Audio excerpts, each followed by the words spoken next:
We started this project when he was at Harvard, so we started this long before Linsanity became even a word.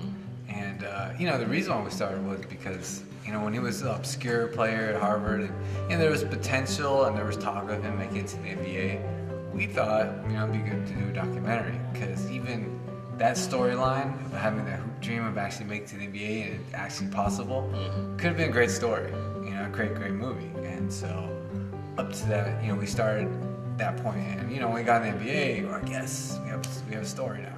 And we just kept the cameras rolling to see what was going to happen.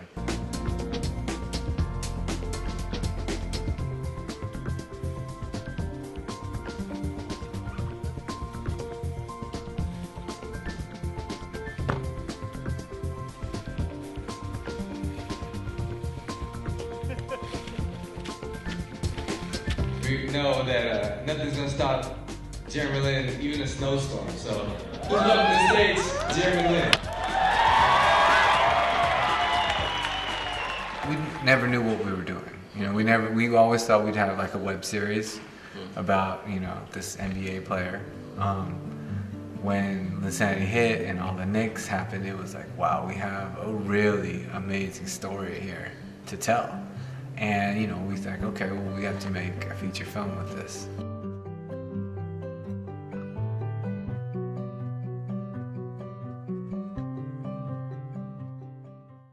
I think his story's already been told, but as a filmmaker, there's a huge responsibility to make sure you tell the story right, because we're all going to remember this moment, and you want to make sure that you can tell the story visually in an hour and a half that captures that feeling, that people can just feel that. Taiwanese American, Harvard 史 grad. 上于敏捷凭着经验判断，林书豪很 This is crazy. When I say Jeremy Lin, you know who I'm talking about?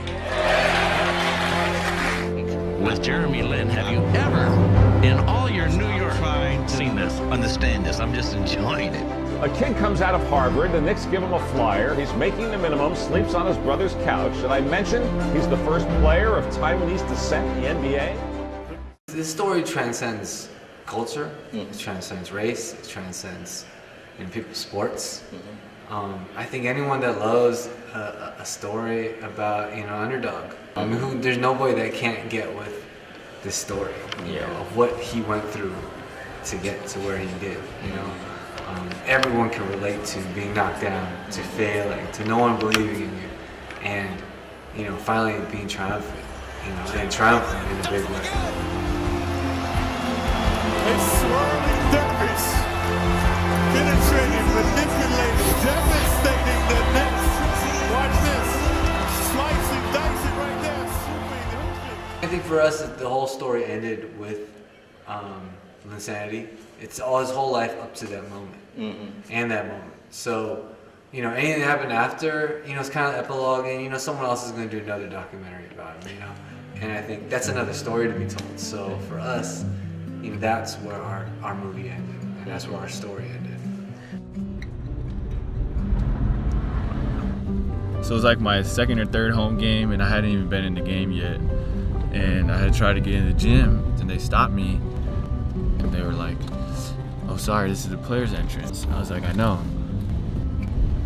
He looked at me confused, and then so I was looking at him confused, and then he was like, "Oh, I'm sorry, are you a trainer?" And I just kind of was just like standing there. Then another security guard came over and like whispered like, "Oh, I think he plays on the team."